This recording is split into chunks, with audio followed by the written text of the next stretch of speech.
మీ ఎలాంటి వ్యాపార ప్రకటనలకైనా వెంటనే మా ఛానల్ సంప్రదించండి. వీక్షకులందరికీ నమస్కారం.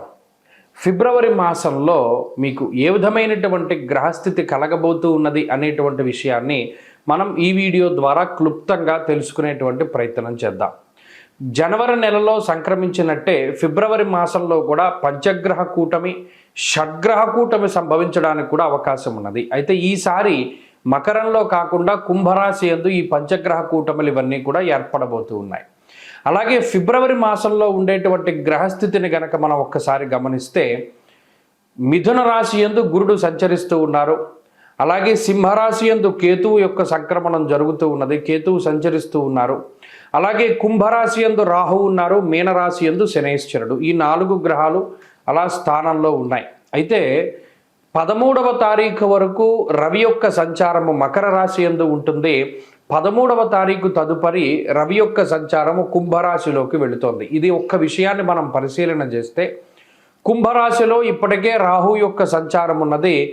ఈ 13వ తారీఖు దాటాక రవి కూడా కుంభరాశిలోకి ప్రవేశం చేయబోతూ ఉన్నారు. రవి రాహువులు కలిసి ఉండడం వల్ల అది పితృదోష కారకంగా మనం చెప్పుకోవచ్చును. జనరల్గా అయితే రవి రాహువు కలిసినప్పుడు సూర్యగ్రహణాదులు ఇవన్నీ ఏర్పడుతూ ఉంటాయి.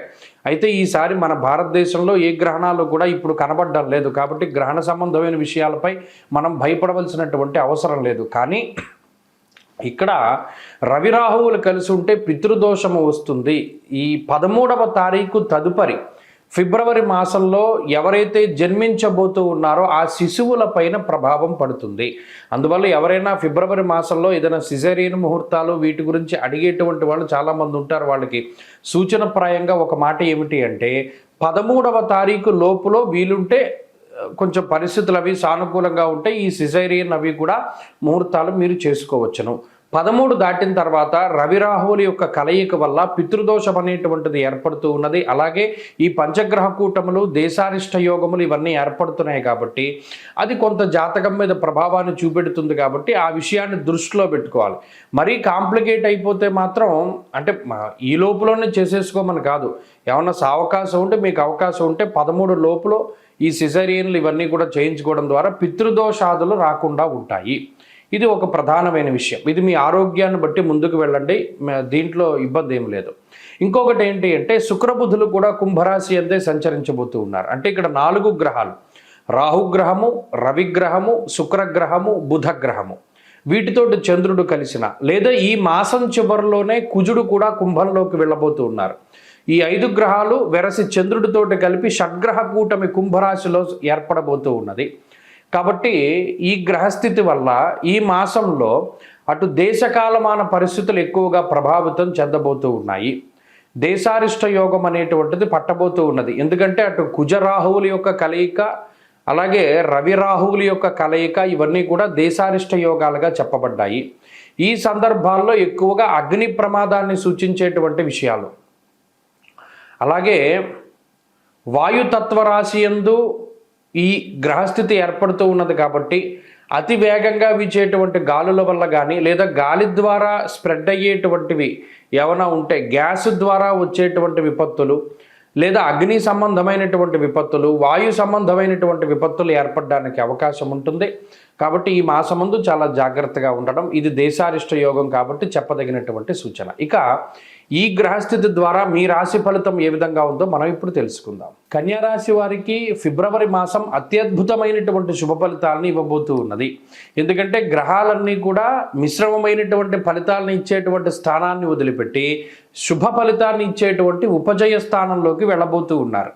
ఉదాహరణకి షష్ఠ స్థానమందు ఉన్నటువంటి రాహు ఇప్పటికే యోగిస్తూ ఉండగా షష్ఠ చంద్రుడు, షష్ఠ బుధుడు, అలాగే షష్ఠ స్థానంలోకి రవి, మాసాంతంలో కుజుడు కూడా 6వ స్థానంలోకి వెళ్ళడం అనేటువంటిది విశేషమైనటువంటి యోగంగా మనం చెప్పవచ్చును. కాబట్టి జనవరి నెలతో పోల్చుకుంటే ఫిబ్రవరి నెల కన్యారాశి వారికి చాలా కలిసి వస్తుంది. షష్ఠే రవౌ సుసౌఖ్యాదిన్ ఎత్ర కార్యార్థ సాధనం అన్నది శాస్త్రం. అలాగే దాదాపుగా ఒక అర్ధ సంవత్సరం తర్వాత అంటే ఒక 5-6 నెలల తర్వాత కుజుడు యోగిస్తూ ఉన్నటువంటి పరిస్థితులు, 6వ స్థానమందు రవి కానీ 6వ స్థానమందు కుజుడు కానీ 6వ స్థానమందు రాహువు కానీ ఎప్పుడైతే మీకు ఉంటారో వారు చాలా అనుకూలమైనటువంటి ఫలితాన్ని, ముఖ్యంగా రోగ బాధల్ని నివారించగలుగుతారు. ఏదైనా అనారోగ్య సమస్యలు ఉన్నా లేదా ఏదైనా హెల్త్ పరంగా చాలా ఇబ్బందికరమైనటువంటి పరిస్థితులు ఉంటే వాటిని అధిగమించగలిగేటువంటి శక్తినిస్తారు. 2, రుణ బాధల నుండి బయటపడేలా చేస్తారు. అంటే ఏదైనా పలానా వస్తువు తాకట్టు పెట్టాం, ఏదైనా గోల్డ్ లోన్ తెచ్చుకున్నాం, గతంలో అవసరమయ్యి దాన్ని తీర్చగలుగుతారు. ఎవరికోదేమో వారు తిరిగి మీరు చెల్లించగలుగుతారు.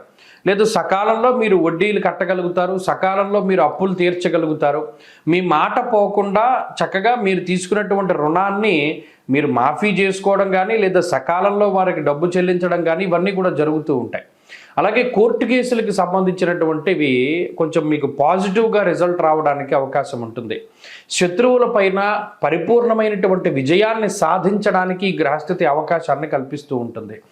6వ స్థానమందు ఉన్నటువంటి కుజుడు శుభ కార్యక్రమాలు జరిగేలా చేయడము, అలాగే ఏదైనా నష్టద్రవ్యాన్ని తిరిగి సంపాదించడం. గతంలో పలానా చోట ఇన్వెస్ట్మెంట్ చేశాను, డబ్బులు రాలేదు, స్ట్రక్ అయిపోయాయి, అవి తిరిగి వచ్చేటువంటి పరిస్థితులు.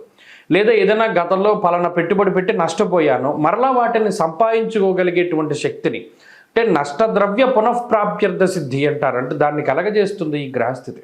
కాబట్టి అన్ని విధాలుగా కూడా అటు ఆరోగ్యపరంగా, ఐశ్వర్యపరంగా, సామాజికంగా ఏదైనా ఒక ఉన్నతమైనటువంటి పదవి కోసం ప్రయత్నం చేస్తూ ఉండేటువంటి వారికి పదవీ ప్రాప్తి, సంతాన యోగము, వంశ అభివృద్ధి జరిగేటువంటి యోగము ఇత్యాది యోగాలన్నీ కూడా ఈ మాసంలో పట్టబోతూ ఉన్నాయి.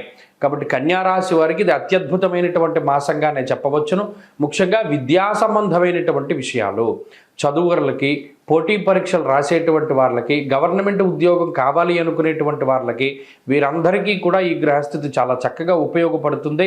మీలో ఆత్మస్థైర్యాన్ని నింపుతుంది. మీకుండేటువంటి నెగిటివ్స్ అన్నిటిని కూడా తగ్గిస్తూ ఉంటుంది ఈ గ్రహస్థితి. కాబట్టి ఇది మంచి తరుణము. ఫిబ్రవరి మాసం చాలా అత్యద్భుతము. మీరు మరింత అనుకూలమైనటువంటి ఫలితాలని పొందడానికై ఈ రాశి వారు ప్రత్యేకించి అమ్మవారి యొక్క ఆరాధన చేస్తూ ఉండడం చెప్పదగినటువంటి సూచన. ప్రతి శుక్రవారం నాడు అమ్మవారి ఆలయ దర్శనం, అష్టోత్తర పారాయణం మంచి ఫలితాన్ని ఇస్తుంది.